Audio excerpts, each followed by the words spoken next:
Léro, artiste de Colombes 92, je fais de la trappe, je fais du rap, voilà.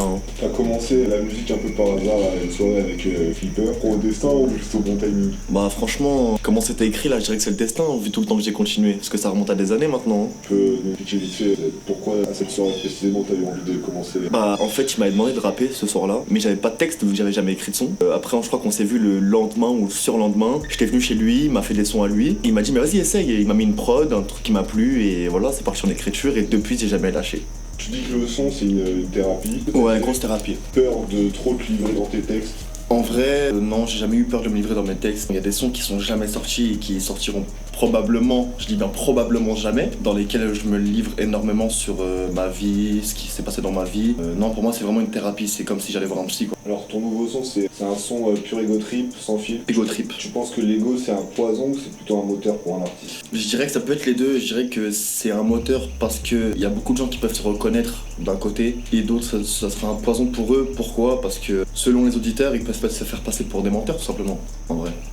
Tu dis dans le son c'est un cercle restreint où je vais laver mon linge. Ouais. C'est la phrase d'un mec loyal ou plutôt d'un mec méfiant? Ou les deux? Les deux. Loyal pourquoi? Parce que moi j'ai jamais été pour vraiment régler ses problèmes avec des gens autour. Parce que après lui il peut écouter et après répéter à un autre. C'était quoi l'autre? Ok, et méfiant pourquoi? Parce que je préfère régler mes problèmes avec la personne concernée en fait. Quand t'écris, t'es plus dans la réflexion ou dans le feeling instantané?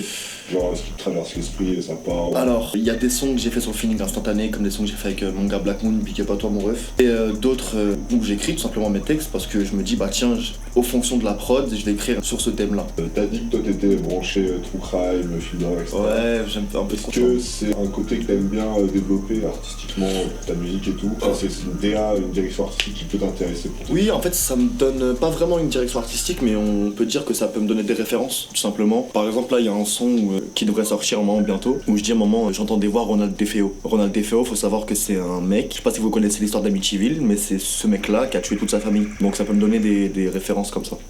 Si la vie c'était un pogo, tu serais celui qui saute au milieu ou celui qui observe depuis le fond de la salle? Est-ce que c'est une vraie question? Évidemment, moi j'atterris en fausse, j'ai fait sauter tout le monde. T'as dit que tu croyais en une force supérieure sans être forcément affilié à une religion ou quoi. Et est-ce que tu penses que cette force, elle guide ne serait-ce qu'un peu dans ta trajectoire ou pas du tout? Franchement, pour être tout à fait honnête, pas du tout. Pas du tout, je suis désolé, hein, mais pas du tout. Si t'étais pas dans la musique, enfin en tout cas en tant qu'artiste, qu'est-ce que tu ferais dans la vie? En vrai, c'est une question qui est assez compliquée parce que j'étais quelqu'un qui a toujours eu du mal à trouver sa voie professionnelle, tu vois. Genre, j'ai jamais vraiment su ce que je voulais faire. Par contre, j'ai toujours aimé découvrir des trucs. J'ai toujours aimé découvrir et je suis quelqu'un qui est assez manuel et créatif. Donc je pense que je me serais orienté sur une voie assez créative forcément. Et après, si ça devait rester dans le domaine de la musique, j'aurais bien aimé faire peut-être du management d'artistes, même dénicheur de talent ou direction artistique. C'est des trucs qui m'ont quand même assez attiré. Mais voilà, hein, j'ai atterri rappeur. J'ai atterri rappeur les gars, hein, tout.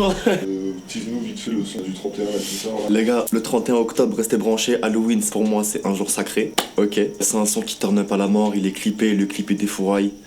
Big up à Gilles de Production, big up à Mathias, Young Ekcho. Voilà, dans le bon, restez branchés. Je pense que, enfin, j'espère du moins que vous allez kiffer. Le son, je l'ai déjà fait sur scène. Je vois que ça a plutôt bien marché. Donc, allez streamer fort. Merci à vous, les gars.